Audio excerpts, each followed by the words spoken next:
From the writings of Volc the Entertainer, written in the 722nd year of the Tuzine Reckoning. Aleath. Today we docked in Aleath, carrying a load of stone and lead ingots from Glen Bay, not far from some of the crew's homes in Gimmon. Whilst we prepared to unload, I observed a man in full harness striding from his ship toward the taverns near the river gate. He did not get far. Before he had crossed half the quay, one of the king's guards stepped in his path and looked him over from helm to spurs. The guard asked, "Is there a war on somewhere?" The fellow answered, "No." And the guard replied, "Then why are you armed and armored so?" The fellow began fumbling for an answer, but the guard continued before he could manage one. "What is this then? You some Avinian raider who's misplaced his ship and crew whilst hunting a meal and an ale?" Few of the nearby watchmen laughed at that. The armored man did not. Next, the man attempted to explain himself. Poorly. He claimed he always dressed this way. Said it saved time. Said one never knew when trouble might appear. This did not improve matters. For understand this.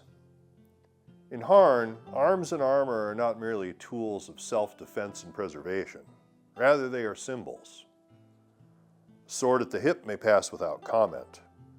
A hauberk beneath a cloak may earn a second glance. But a common man walking openly through the city streets clad for battle suggests something else entirely. Rebellion, banditry, private feuds, or a man expecting violence because he intends to cause it. The guard questioned him further. Against whom was he defending himself? Ruffians? Thieves? Outlaws? Did he doubt the king's peace? Did he distrust the city watch? The more the fellow answered, the guiltier he sounded. Radimus says there are few things more dangerous than an honest man trying too hard to appear innocent. I believe he is correct. The guard eventually informed this poor idiot that he would accompany them to the castle, where his rights to bear such arms were investigated. The fellow protested loudly that he had committed no crime, to which the guard replied, "You have time.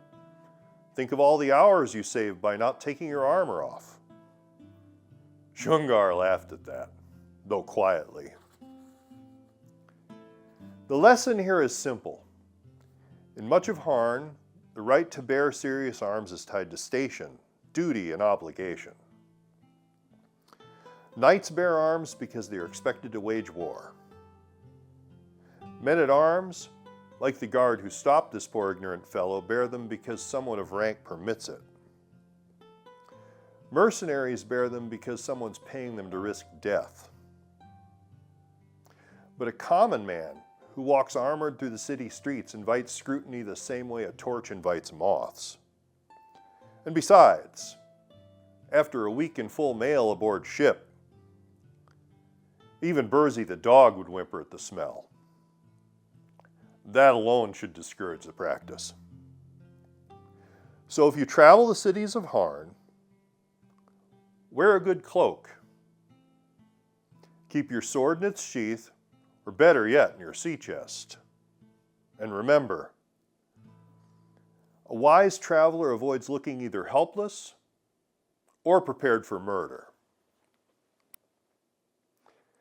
If you want to learn more about the legends, cultures, customs, or everyday life on Hârn, or anything else about the Misty Isle, I encourage you to pick up a copy of HârnWorld for yourself, available in PDF, loose leaf, and now hardback format.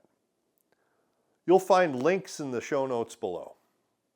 And if you've enjoyed this video, don't forget to like, subscribe, and hit the bell icon so you don't miss future HârnLore videos, immersive gaming content, and more from the game theater here at Pernicky Rick's. So until next time, keep dreaming big, and may your stories always have the spaces and the settings they deserve.